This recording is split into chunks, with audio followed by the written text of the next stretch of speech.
sale. That's what we all want to know, right? Where is the inventory of houses? On this video, you're going to learn the 4 things you need to know about this market right now. I'm Sue Pinky Benson with RE/MAX Affinity Plus. Let's get started and talk about where all the houses are. I'm going to pop right on over and I'm going to start right here with the MLS system. This is the multiple listing service. This is where every single real estate agent in the area has to list their homes for sale if they want it to be seen by other real estate agents. So this is where the houses go. When you list your home for sale, it goes in the MLS. But from there, it will bleed off to other websites such as Zillow, Realtor.com.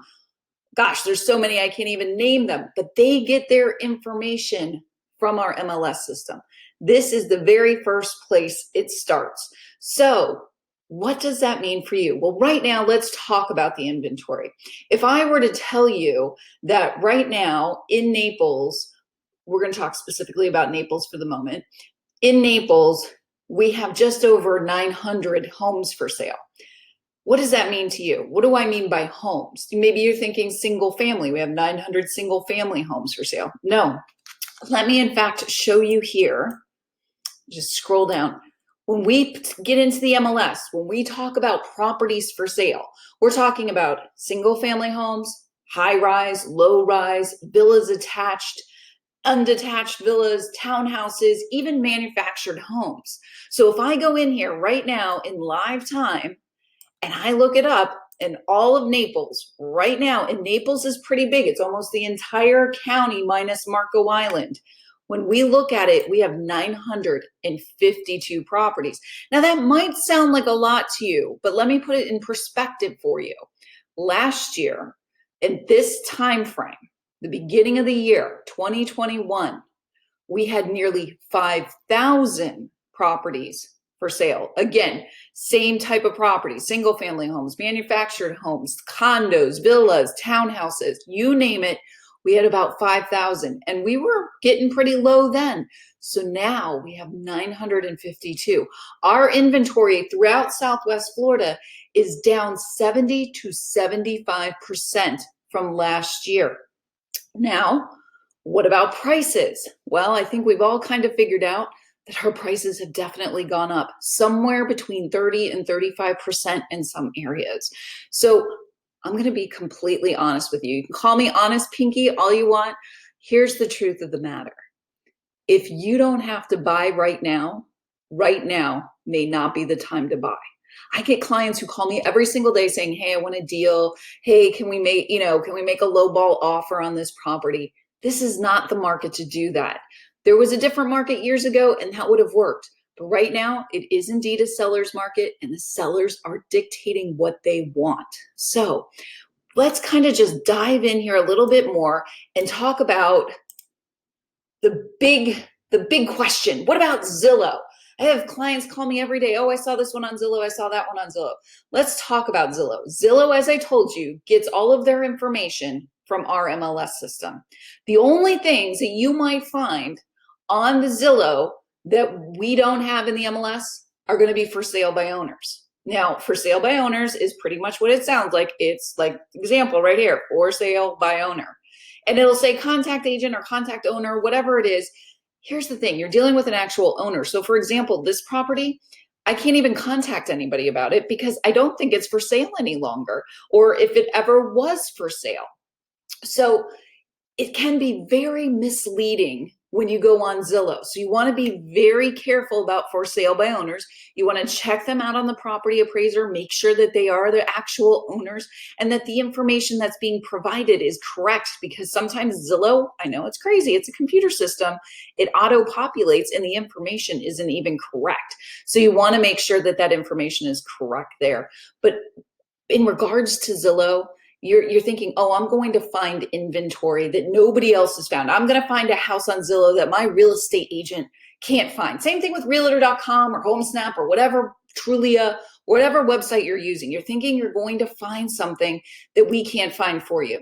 Here's the truth. I'm going to pop back over here. This is the MLS. As long as you tell me the criteria that you want and you're searching that same criteria, you will get the same properties that I can pull. And probably I'm going to pull more of them, and I can get them quicker because of the MLS system being the very first place to list those properties. So if you tell me 2-bedroom, 2-bath, I don't want anything bigger or smaller than that, and I want $250,000 or less, and then let's even talk about those association fees, because a condo is going to have some sort of condo fees, association fee. You only want those to be $5,000 a year. I can plug all of that information in, and we can streamline the exact properties that match your criteria. So if you go onto Zillow and you find a 2-bedroom, 2-bath, and it's at $260,000, well, you told me up to $250,000. So obviously that's not going to show up in our search. Or if you say $250,000, but you don't have the perimeter set up so that the association fees are $6,000 or less a year, yeah, you might find other properties, but those association fees might be $10,000, $20,000 a year. Again, not fitting into your criteria. So really important to understand how Zillow and these other websites work. But ours is very robust, and we as practicing agents know exactly how to use this system to maximize you getting the properties that you want to see in the time that you want to see them. If you tell us, your agent, I need to see these properties right away, I need to know the minute they hit the market, we can set it up so that those emails come to you right away. Now, maybe you're thinking 2-3 years from now. We have a lot of people who are retiring and they're just kind of getting their feet wet, trying to know pricing. You only want that email once a month, once a week, once a day. We can set that up too. So that's the first thing you need to know about our inventory. Nobody is hiding any properties from you. They are what they are. Now, back on Zillow, you might find some things that say pre-foreclosure. I'm going to be completely frank with you once again. There's no such terminology as pre-foreclosure. And if it says that, it's very misleading. And the information, you're more than likely, the property is not for sale. It's just invalid information. So you need to just kind of overlook those, because it's really not going to be helpful for you, and it's probably going to end up wasting your time. New construction, you may find new construction on there. Now, I'm going to segue into the next step that you need to know about, because people always want to know about foreclosures and they want to know about new construction. Let's take new construction first. There are a lot of wonderful communities being built all over Southwest Florida, and it is a wonderful option. However, right now we are probably 18 to 24 months out from them being completed. So you want to make sure that when you're looking at new construction, you do find out what their completion date is, and you might want to tack on a few extra months to that. We have some clients that they were supposed to close in February on their new construction that started last summer, still not finished. Now they're predicting maybe May, maybe June for them to close. And again, that could juggle as well. That date could juggle as well. So if you're looking to find something to be in by, say, Christmas of this year, you really want to make sure you're checking what is the completion date. If they're telling you Christmas, it might be more likely the new year. The other thing you have to keep in mind with new construction can also be what they call an escalation clause. Some of our clients have found that when they put in the offer, and this is after it has already happened to them, they didn't get advice from us up front. When they go in for the new construction, they find that, let's say the new construction price is $300,000. Well, that was, say, last summer when they put in their contract. Well, then you know what happens? The pricing went up and it went up and it went up. And they have an escalation clause sometimes in these contracts that state that they can raise the price to market value. So you want to double check what is the information being given to you about new construction. The other thing about new construction, interestingly enough, is the ones that are just about ready. We are seeing how builders are releasing so many of those finished products within a certain time frame before they're finished. They will put them out and say, okay, we have, let's say, 5 properties that are going to be finished in the next month.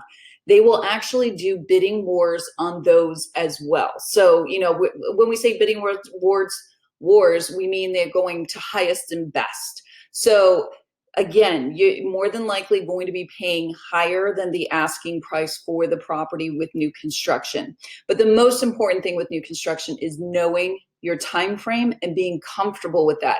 Even with the new construction, some of them are not even, they will only take your name and put it on a list if you put down a deposit. Typically it is refundable, but they're going to ask for a deposit to hold those properties, that land, until they get to the point that they release the properties. Then they're going to call you. Then they're going to actually start the contract process with you.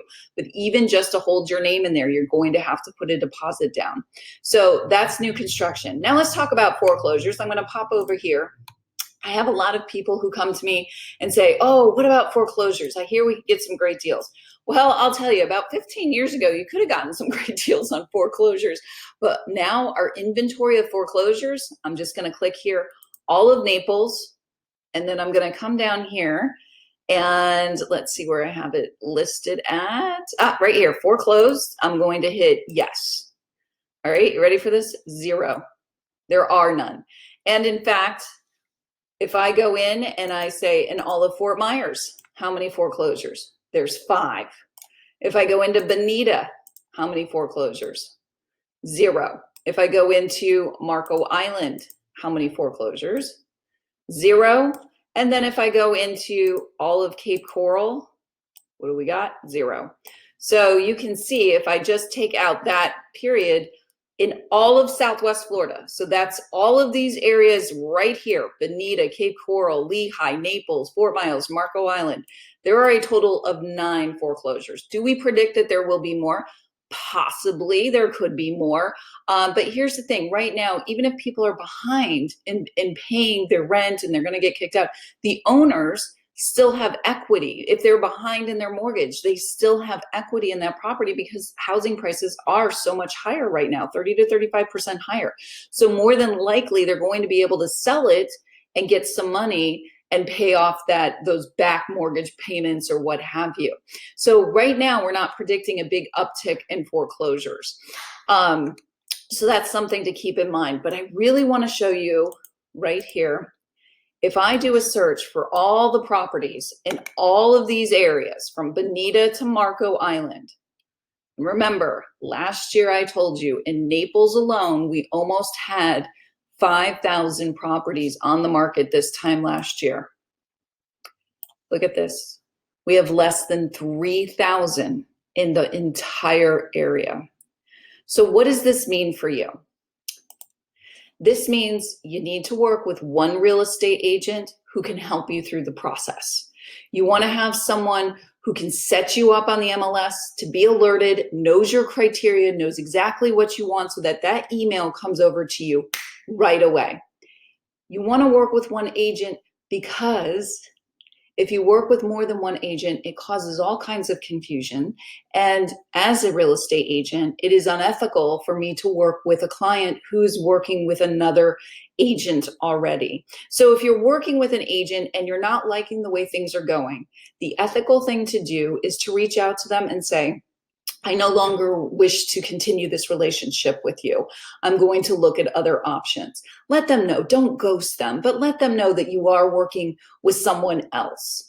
And again, one real estate agent is the answer. They're going to be able to help you find the right home for you in the right time frame that works best for you. Just going on multiple websites, signing up here, signing up there, having this agent call you, having that agent call you, it's really just going to overwhelm you and cause you all kinds of confusion. Because as I said before, there's no hidden inventory. What you see is what we have out there. Do you have questions about this? Would you like to set up a Zoom call to talk about it, or even just a regular phone call? We can do that. I'm Sue Pinky Benson with RE/MAX Affinity Plus right here in beautiful Southwest Florida. And I'd be more than happy to talk to you more about what it's like to buy a home right now here in beautiful Florida. Let's talk soon.